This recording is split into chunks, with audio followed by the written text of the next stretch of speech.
panibagong memories ulit. Let's camp again! Dito lang yan sa Chandaba Lake Resort sa Laguna. Sabay-sabay natin tuklasin kung ano ang ganda ng campsite na to.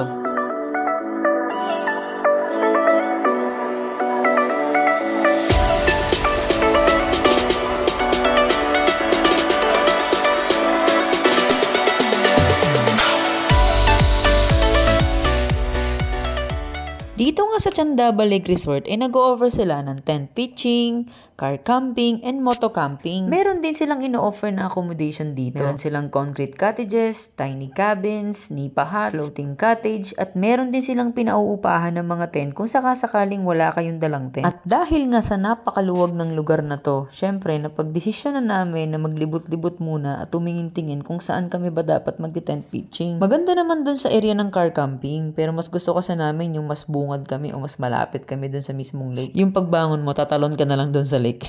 Sinamahan nga kami ng isa sa mga staff dito sa Chandaba. Ang maganda kasi sa kanila, talagang, alam mo yun, yung i-guide ka nila kung saan ba magandang magtayo ng tent. Nung nakarating nga kami sa lugar na to, ay halos mag-aalas 11 na. Pero kahit nga mainit, ay hindi mo masyadong mararamdaman kasi sobrang daming puno dito at puro lang green yung nakikita ko. Ang ganda lang talaga sa mata. Tapos idagdag mo pa yung napakapayapang lake. Wow, talaga, sobrang ganda. Kaya sigurado ako marerelax kami dito sa lugar na to. Sa sobrang lawak nga ng lugar nila dito ay hindi na namin malaman kung saan ba talaga kami magtatayo ng tent. Pero sa dulo din naman nakapag-decide na kami kung saan na kami magtatayo ng tent kasi syempre mga gutom na rin kami. Kailangan na rin natin kumain. Noong nag-iikot-ikot nga kami dito ay una kong naisip paano nga pala yung mga dala-dala namin. Tapos sabi sa akin ng isang staff, naku ma'am, hindi po problema yun. Meron po kaming Ferrari. Yung Ferrari na yun, yan yung tulak-tulak nila kuya. Yung kariton. Napakaangas naman talaga. Sa tulong nga ng Ferrari na ito ay napadali yung mga buhay namin. Oh, ngayon alam nyo na, bibili nyo sa susunod Ferrari Ang maganda rin sa lugar na to ay kukunti lang din yung mga tao. At syempre, kung konti yung tao, mas tahimik, mas kalmado. Napakaganda na napili naming spot. Harap mismo namin is yung lake talaga. Dito na tayo?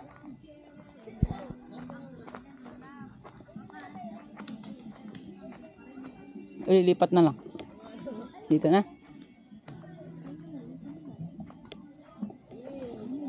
Lilipat pa. Dito na. Walagbag na lang dito. Kaso walang duyan. Nandun duyan sa taas. Naduyan pa si Arsene. Lagi ka na lang duyan dito. Diba? May duyan naman si Arsene Okay. Dito na kami. Daddy. Okay, tara, set up na tayo.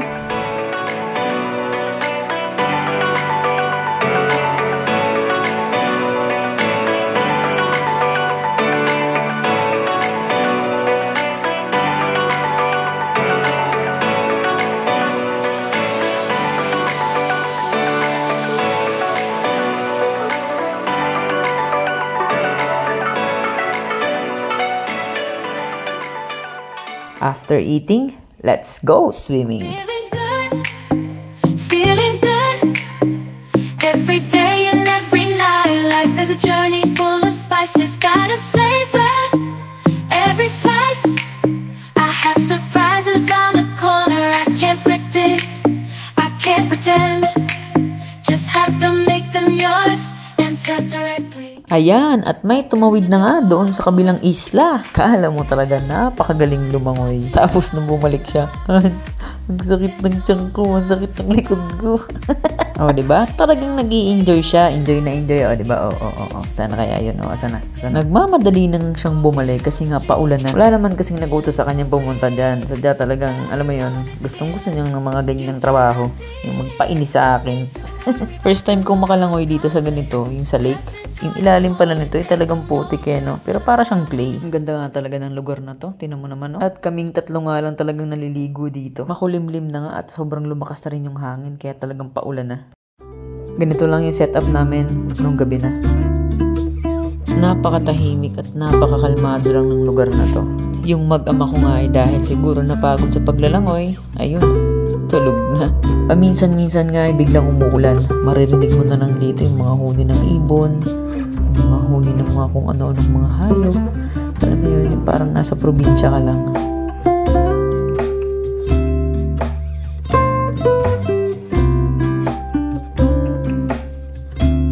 Dahil nga sa mayat maya umuulan, napakalamig ng lugar na to.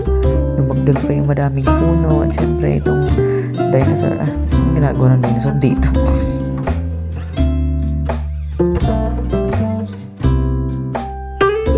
Okay, good night everyone. Good morning.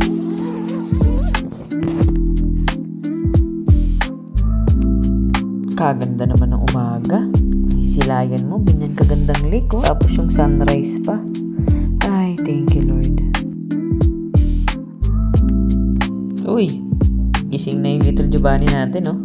Today is our second day here in Chandaba Lake Resort. Ikutin natin ulit ang campsite na to. At mas enjoyin natin kung ano man ang ino-offer nila.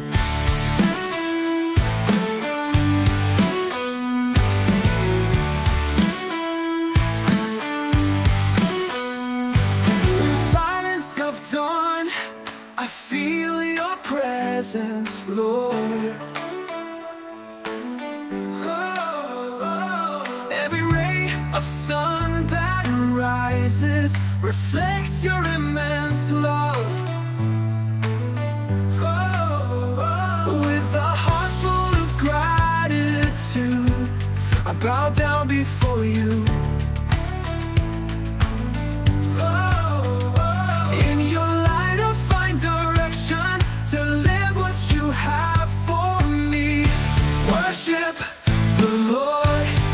Jesus, with all your being, with all your soul, He is worthy of all praise, King of kings, Savior.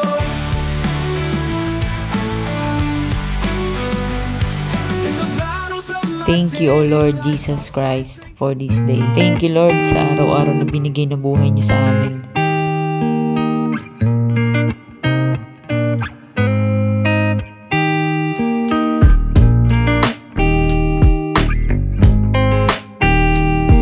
Chandaba Lake Resort, must visit ang lugar na to.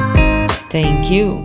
Nung pauwi na nga kami, nadaanan namin tong parang irrigation nila sa daan. Syempre, hindi natin palalagpasin ang pagkakataon na to na hindi tayo nakaligo. At may isang bata nga dito na tuwang-tuwa na naman sa nakikita niyang mga kaanyong tubig. Parang ito ata yung Cabinti Cave. Parang malapit ata yun dito. Pero ito yung parang irrigation nila. Malaki din yung tubig na dumadaloy dito sa lugar na to. Eh tayo naman, nung kabataan natin, sanay na sanay tayo sa irrigation maligo. Yung mismong kasama mo pa nga yung mga kalabaw maligo eh. Experience mo ba yun? Si Arsen nga sobrang nai-excite na sa mga nakikita niya. Gustong gusto niya nang tumalon dyan. Nahinto lang yun na nakita niya dun sa may pababa.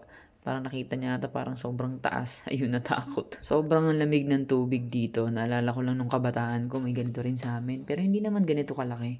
Parang irrigation lang din siya. Pero naaalala ko lang. Wala, nami-miss ko lang.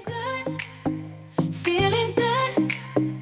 Every day and every night. Life is a journey full of spices. Gotta savor every slice. I have surprises on the corner. I can't predict. Ang sarap lang din sa feeling na napa-experience namin to kay Arsen. At least, diba? Na-experience na yung mga ginagawa natin nung kabataan pa tayo.